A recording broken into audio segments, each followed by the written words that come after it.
El libro de Hechos, Hechos capítulo 6, Hechos capítulo número 6. Encontramos ahí en los versículos del 1 al 4 el texto en el que hoy quiero que nos podamos detener en esta mañana. Hechos capítulo 6. Dice así la palabra del Señor. En aquellos días, como crecía el número de los discípulos, hubo murmuración de los griegos contra los hebreos, que las viudas de aquellos eran desatendidas en la distribución diaria. Entonces, los 12 convocaron a la multitud de los discípulos y dijeron: no es justo que nosotros dejemos la palabra de Dios para servir a las mesas.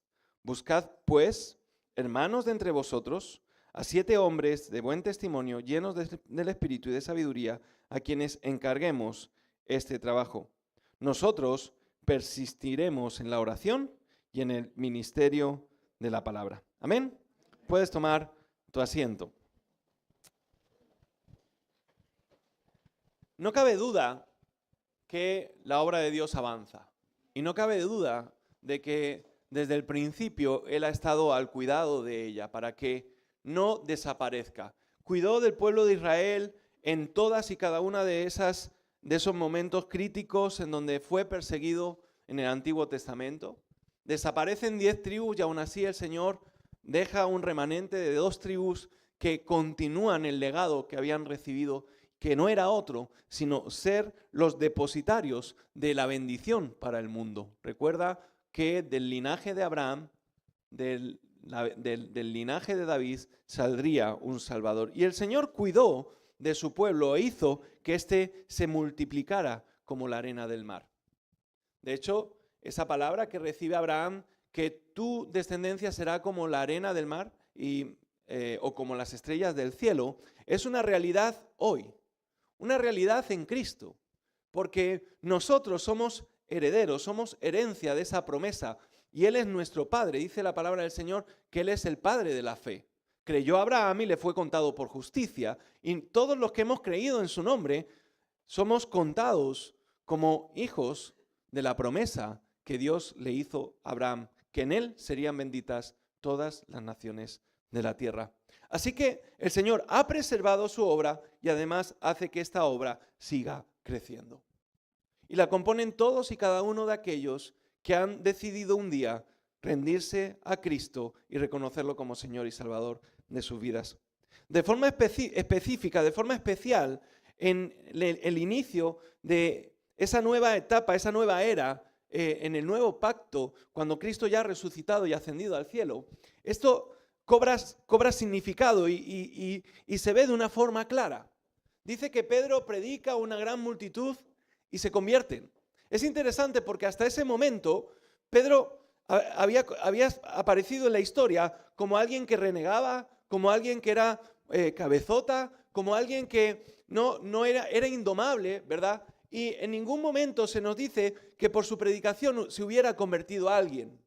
De hecho, sí se dice que fueron enviados de 2 en 2, pero no se menciona quién o quiénes pudieron hacer cualquier tipo de milagro, que es como la palabra del Señor nos enseña que así ocurrió.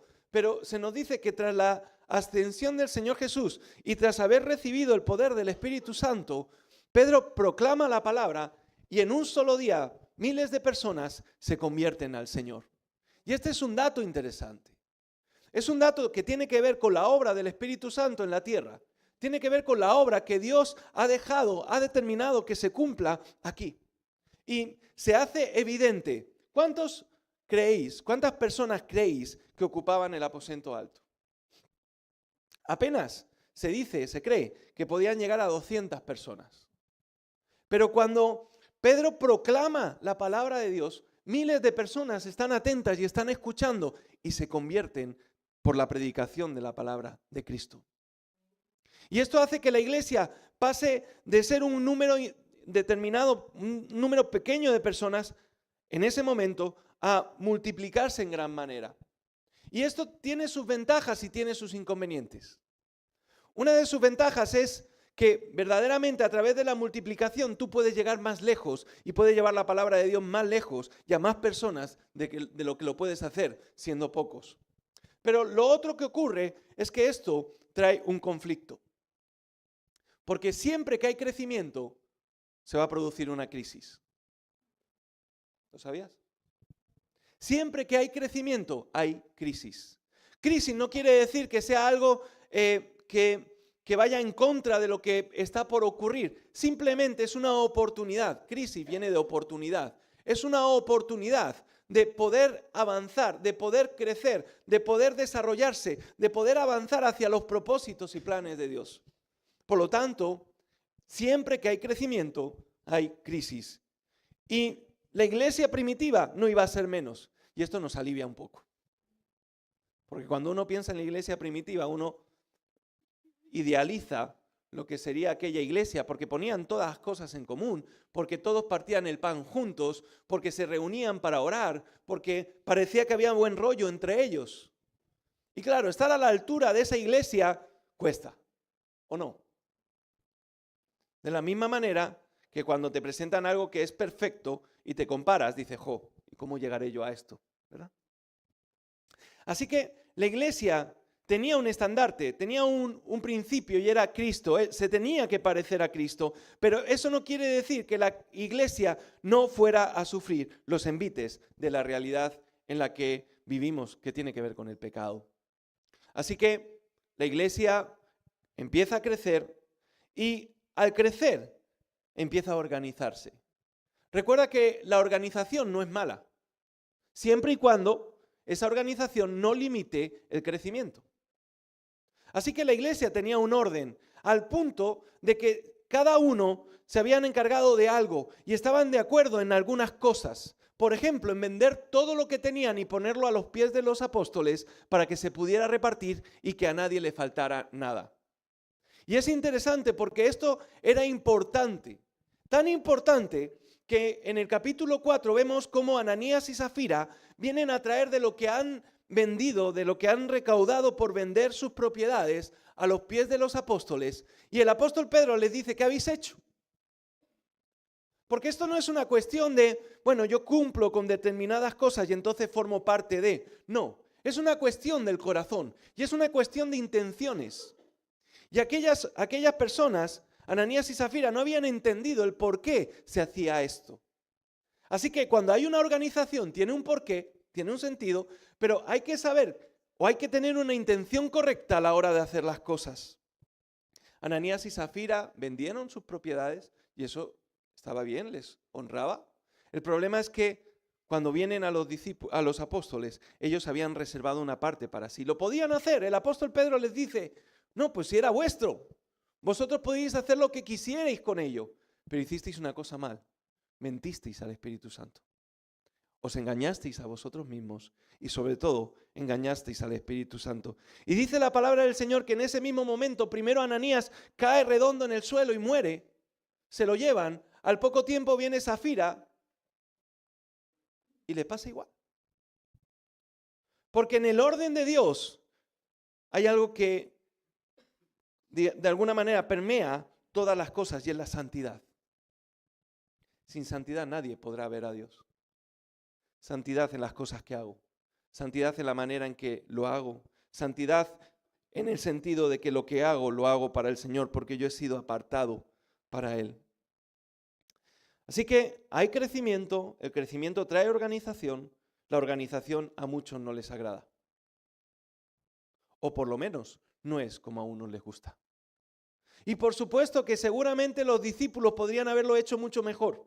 Posiblemente podrían haber organizado las cosas de una manera mejor. Pero lo cierto es que ellos estaban determinados a predicar la palabra. Y eso surgió en el devenir de predicar la palabra. Cuando uno crece, los problemas vienen. No es que estuvieran ya, a veces no están. Pero el hecho de crecer implica que van a venir una serie de situaciones que tengo que resolver. Los discípulos no se planteaban en ningún momento que tendrían que atender a la viuda y al huérfano porque ellos habían recibido la encomendación de predicar la palabra, pero veían la necesidad. Así que recomiendan o ordenan las cosas para que las viudas y los huérfanos puedan recibir su parte. El problema es que siempre cada uno tira para lo suyo. ¿Para dónde vas a tirar tú en tu casa? Para ti, ¿no? En una comunidad de vecinos, ¿hacia dónde vas a tirar? Hacia lo que te beneficia a ti, ¿verdad? Es por eso que hay tantos pleitos en las comunidades de vecinos. Porque no se ponen de acuerdo, porque cada uno mira por lo suyo. Y parece ser que si bien era iglesia, porque no podemos negar que había unas marcas que caracterizan a la iglesia y que se reflejaban en ella, lo cierto es que cada uno miraba por lo suyo. Y es que en la iglesia somos cristianos, ¿sí? No es que uno sea un cristiano de un linaje y otro sea un cristiano de otro. No es que como yo vengo de cristiano de cuna, yo soy más que el que acaba de convertirse al Señor. No. Pero por desgracia catalogamos o hacemos una diferencia entre unos y otros. Y eso es lo que estaban haciendo. Resulta que había griegos y judíos. Es interesante. ¿Por qué menciona griegos y judíos? Si en el Pentecostés había más de 12 nacionalidades distintas. Sin embargo, parece que se habían hecho dos partes. Y estas dos partes se estaban empezando a enfrentar por una situación. Y es que los judíos estaban... No es que las viudas y huérfanos de los griegos estuviesen desatendidas, sino que posiblemente había un aprecio o había algo mejor o más hacia los judíos, hacia las huérfanos y viudas judías. Y esto trae división. Y esto trae un conflicto. Y esto trae un problema. Un problema que si pensamos en lo que hablábamos el miércoles pasado, se terminaría cuando yo dejo todo eso y me centro en lo que importa. Y es que cuando hay crecimiento, yo soy de los más antiguos y se me tiene que escuchar, el más nuevo que se le va a contar, qué va a decir. Y así nos ocurre con todas las cosas. Cuidado con creerte más que nadie. Y ese es el grave problema que empezó a vivir la iglesia, que unos se creían más que otros. El apóstol Pablo llega a discutir con Pedro sobre esto. ¿Por qué? Porque los judíos que se habían convertido a Cristo, recuerda que judío es aquel que profesa la religión judía. Y aún así seguían llamando judíos. Y hoy en día hay algunos que se dicen judíos mesiánicos. ¿Sabéis cómo se llama eso? ¿Cómo se traduce eso? Cristianos. Pero les gusta señalar sus raíces y está bien, yo no digo que no. Lo cierto es que somos cristianos. Y el fin de todas las cosas es Cristo. Y todo cuanto debemos de hacer tiene que ser guiado y dirigido por Él. Y Él debe de recibir toda gloria y toda honra. Pero recuerda que Satanás sigue como león rugiente buscando a quien devorar. Y sigue malmetiendo. Satanás, lo hemos dicho muchas veces, no va a estar, está en muchos lugares, ¿verdad? Sus ángeles están en muchos lugares, pero él va a estar allí donde todavía no tiene a uno de los que quiere tomar. Satanás en la discoteca no tiene nada que hacer, ¿verdad? En un puticlub, aquí se dice puticlub,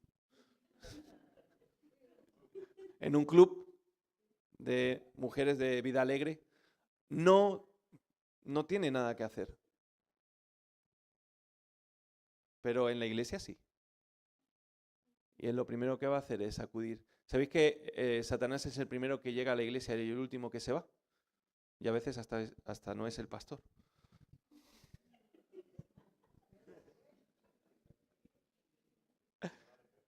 Eso vale 3 puntos, ¿verdad? Así que cuidado, porque él va a querer meter cizaña allí donde está habiendo crecimiento para que deje de haberlo. Y va a empezar a sembrar dudas. Oye, ¿y están administrando bien las ofrendas? ¿Lo has escuchado alguna vez? Venga, dime que sí. No me mientas. Es que no están haciendo con las ofrendas lo que deben. Es que yo tengo necesidad y se la están dando a otros. No me digas que no lo has escuchado. Claro que sí. ¿Por qué? Porque enseguida empezamos a ver qué es lo que yo necesito. Y lo que necesiten los demás, me da igual. Mira, nosotros nos llegaron a decir, es que con las ofrendas que llegan para misiones podíamos hacer muchas cosas aquí. Y sí, pero es que son para misiones. Yo no puedo sacar de lo que me han dado para misiones y ocuparlo en otras cosas. Sobre todo porque si no, alguno nos puede denunciar y entonces voy a tener que ir al culto con Henry en Extremera. Por un lado me quedo tranquilo porque lo conozco. No podemos hacer lo que queremos. Hay una organización, pero debemos de hacer lo que debemos. Así que esa era la realidad, conflictos nuevos que aparecen y que tienen que ser resueltos. Conflictos que tienen una finalidad, paralizar la obra de Dios por completo. Que se deje de predicar la palabra, que se deje de hacer misión, que se deje de avanzar en el reino, para que nos centremos solamente en lo que hay dentro. Pero los discípulos de Jesús habían aprendido bien. Así que hicieron los reajustes necesarios y se reorganizaron para seguir haciendo lo que debían. Porque podemos caer en el error de pensar que tengo que hacerlo todo según me venga. Y en eso hemos pedido perdón al Señor nosotros, porque no siempre tenemos que hacerlo nosotros todo. Para eso el Señor está dando dones en la iglesia para que esos hermanos se levanten, hermanas se levanten para llevar a cabo la misión, para llevar a cabo las diferentes funciones que como iglesia necesitamos. Es necesario un reajuste y una reorganización, guiados por el Espíritu y mirando a Cristo para poder seguir llevando a cabo la misión y no paralizarnos. Repito, cuando haya crecimiento va a haber crisis y Satanás va a estar en ello. Pero si somos astutos y si entendemos de dónde viene la prueba y cuál es la finalidad de esta, vamos a poder salir victoriosos y vamos a poder avanzar como nunca antes habíamos avanzado. Los discípulos entendieron que tenían que hacer algo. Y esto no es mirar para otro lado y decir, bueno, que se resuelva solo. Yo no sé cuánto les gusta esta idea de yo no voy a decir nada, me voy a quedar calladito y que pase lo que tenga que pasar. Eso a muchos nos pasa, ¿verdad? Bueno, el tiempo lo curará. Bueno, hay cosas que el tiempo no cura. Y hay cosas que se convierten en raíces de amargura y se vuelven peores. Un consejo, mientras el problema sea pequeño, manténlo pequeño. Si el problema crece, va a ser más difícil que lo puedas manejar. Así que los discípulos tenían la necesidad y la obligación de mantener ese problema a raya para que no impidiera lo que el Señor quería hacer. Así que se reorganizan. ¿Y cómo lo hacen? Es interesante, ¿no? Porque empiezan por lo que a ellos les corresponde. Normalmente cuando uno ve la necesidad, lo primero que hace es pensar qué es lo que tengo que hacer para resolver esa necesidad. Pero lo que ellos hacen es pensar en lo que a ellos les toca. Porque si yo estoy haciendo mi trabajo, entonces habrá alguien que tenga que hacer esa parte. Ahora, si yo dejo de hacer lo que me toca para hacer lo otro, ¿qué va a ocurrir? Que lo que me toca hacer no lo voy a hacer. A ellos que les tocaba predicar la palabra. No había otra misión para ellos. La finalidad de los apóstoles que habían sido enviados por Jesús era que predicaran la palabra. Que fueran allí donde el Espíritu Santo les mandase y predicaran la palabra y orasen. Oración y predicación. Ese era el papel de los apóstoles.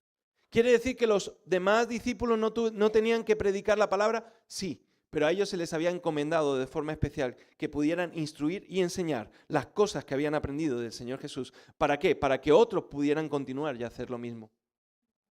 Pero si ellos estaban ocupándose de estas cosas, ¿se ocuparían acaso de la oración o de predicar la palabra?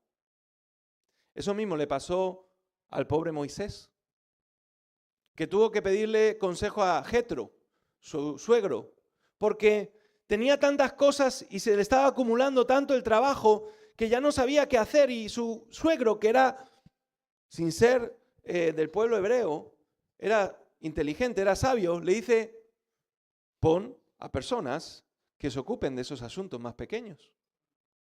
Y tú ocúpate de los más importantes. Mira, tendemos a hacer eso. En términos generales, tendemos a ocuparnos de los asuntos pequeños cuando el Señor nos está llamando a ocuparnos de los asuntos grandes. Pero por otro lado, muchas veces no nos ocupamos ni siquiera de los asuntos pequeños. Así que los discípulos entienden, lo primero que tenemos que hacer es predicar y orar. Por lo tanto, alguien se tiene que levantar para que otros puedan seguir recibiendo el sustento y el cuidado que necesitan. Porque además, el crecimiento de la iglesia no vendría sino por la predicación de la palabra. Recuerda que la fe viene por el oír y el oír la palabra de Dios. Por lo tanto, si dejaban de predicar, la iglesia dejaría de crecer. ¿Y qué pasa cuando la iglesia deja de crecer? Que un día morirá. La iglesia a la que nosotros íbamos cuando era pequeño es una iglesia de muchos años, una de las más antiguas de Madrid. Esa iglesia está vacía. Tienen un lugar de cultos que fácilmente pueden caber 500.000 personas. Se congregan 3, 4, 5. La mayoría ya han muerto. Algunos de sus hijos abandonaron la fe. Otros simplemente buscaron otra iglesia. Prácticamente está desaparecida. Cuando dejamos de predicar, la iglesia deja de crecer. Cuando dejamos de orar para que el Espíritu Santo dé el crecimiento, la iglesia deja de crecer. Y es por eso tan importante que cada uno de nosotros ocupemos el lugar que nos corresponde.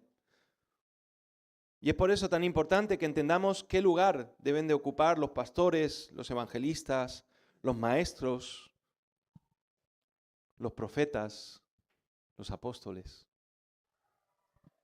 Es por eso tan importante que si bien uno puede en un momento determinado hacer algo, no quiere decir que esa sea su misión, puede apoyar, pero alguien tiene que ocupar ese lugar, mientras que otros se dedican a la predicación de la palabra y a la oración. Repito, el motor de la iglesia es la oración y la palabra de Dios. Si no oramos pidiéndole dirección al Señor, si no oramos para que el Señor confirme nuestros pasos, si no oramos pidiéndole al Espíritu Santo que nos llene de su poder y su autoridad, difícilmente podremos avanzar en la misión que el Señor nos ha dado. ¿Qué hubiera pasado si los discípulos hubieran decidido ocuparse ellos mismos y no pensar que había alguien más que lo podía hacer? Posiblemente Esteban, uno de los diáconos, no hubiera sido empoderado de la forma en que fue. Recordad que fue el primer mártir y quien predicó a una multitud acerca de la gloria de Dios. Porque el Señor levanta a otros que empiezan haciendo algo pequeño y se convierte en algo grande. Pero cuando yo no dejo hacerlo pequeño, jamás esa persona va a poder hacer algo grande. Así que tenemos que darle el paso a aquellos que están dispuestos a hacer la obra de Dios. Pero como he dicho antes, no como Ananías y Zafira, sino con un corazón dispuesto, con un corazón sincero delante de Dios. No buscando la gloria propia, sino que lo que se hace sea para gloria y honra del Señor. Esteban fue puesto en un lugar privilegiado y pudo predicar la palabra.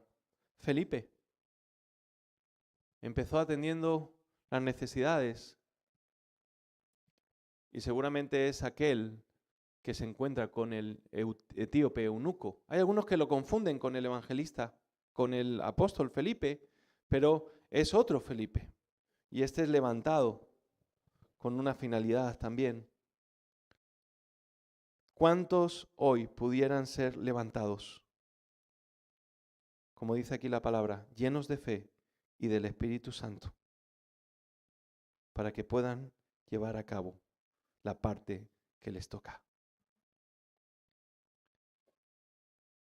¿Fue exitoso lo que los discípulos hicieron? Por supuesto que sí. Pero eso no quiere decir que no vendrían más pruebas y más problemas. Seguidamente encontramos en el capítulo 7 el arresto de Esteban, en el capítulo 6, en el capítulo 7 la defensa de Esteban. Y tras la muerte de Esteban, dice la palabra del Señor, que se esparcieron por todo el imperio los cristianos, los que se habían convertido, y llevaron la palabra de Dios a cada rincón. Pero si los apóstoles no hubieran entendido esto, y no hubieran entendido que ellos solos no podían llegar tan lejos, jamás hubiera ocurrido lo que ocurrió. ¿Qué quiero decir con esto? Mira, por un lado, como iglesia no debemos delimitar a nadie en cuanto a lo que el Señor quiere hacer a través de su vida, a través de esa persona. Pero por otro lado, que cada uno de nosotros consideremos la obra del Espíritu Santo en nosotros, que puede llevar la obra de Dios mucho más lejos de lo que pensamos. Pero todo parte por la oración y la palabra de Dios. Oración y palabra de Dios. Yo no sé si tú estás orando para que el Señor te use aquí en Argete, en la iglesia. Yo no sé si tú estás orando por los ministerios y por la obra que estamos llevando a cabo como iglesia. Cuidado, la obra es del Señor. Y ha puesto una iglesia local y ha puesto a personas que puedan llevarlo a cabo. Yo no sé si tú estás orando para que el Señor te levante. Yo no sé si tú estás orando para que el Señor te dé la capacidad para suplir alguna de las necesidades que hay en la iglesia. Pero lo que sí te pido es que puedas ser consciente de que hay un crecimiento y que ese crecimiento se va a dar y que va a haber dificultades, pero que el Señor va a estar con nosotros. Quiero animarte ahora que puedas cerrar tus ojos.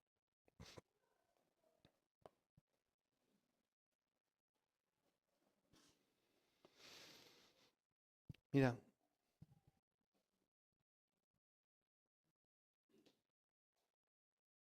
yo me imagino a aquellos discípulos cuando se quedaron solos viendo al Señor Jesús ascender al cielo, diciendo, ¿y ahora qué? ¿Qué haremos? ¿A dónde iremos? El apóstol Pedro dijo, ¿a dónde iré si solamente tú tienes palabras de vida?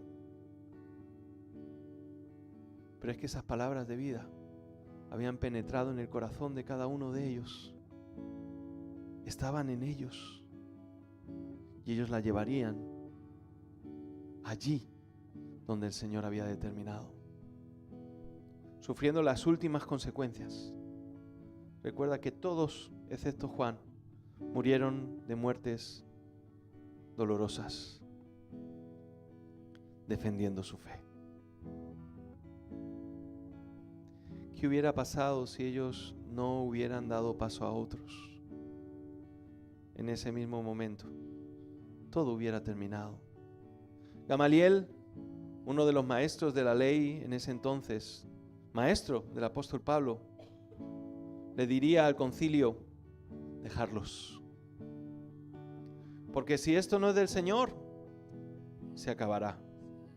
Porque se levantó uno y le siguieron 500, pero cuando murió este, se esparcieron y dejaron de existir. Hermano, hermana, Cristo no ha muerto.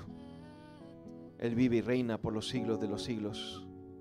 Y Él gobierna sobre su iglesia. Y Él quiere que su iglesia avance. Y Él quiere que cada uno de nosotros ocupemos el lugar y que suplamos la necesidad y que atendamos su obra para que su nombre sea conocido más allá y mucho más lejos de lo que imaginábamos. Repito, no sin pruebas, no sin crisis, pero recuerda que la crisis produce crecimiento. Las crisis por las que has pasado han producido un crecimiento en ti. Hay un dicho popular que dice que lo que no me mata me hace más fuerte. En Cristo somos más que vencedores. En Cristo tenemos la victoria. Él es quien nos levanta. Y Él quiere que resplandezcas. Él quiere que formes parte de su obra. No solamente como un hijo, sino como un siervo, una sierva del Señor. Para que cada uno, así como dice el apóstol Pablo en Corintios, siendo el cuerpo formado por diferentes miembros, cada uno trabaja junto con un mismo propósito y un mismo plan.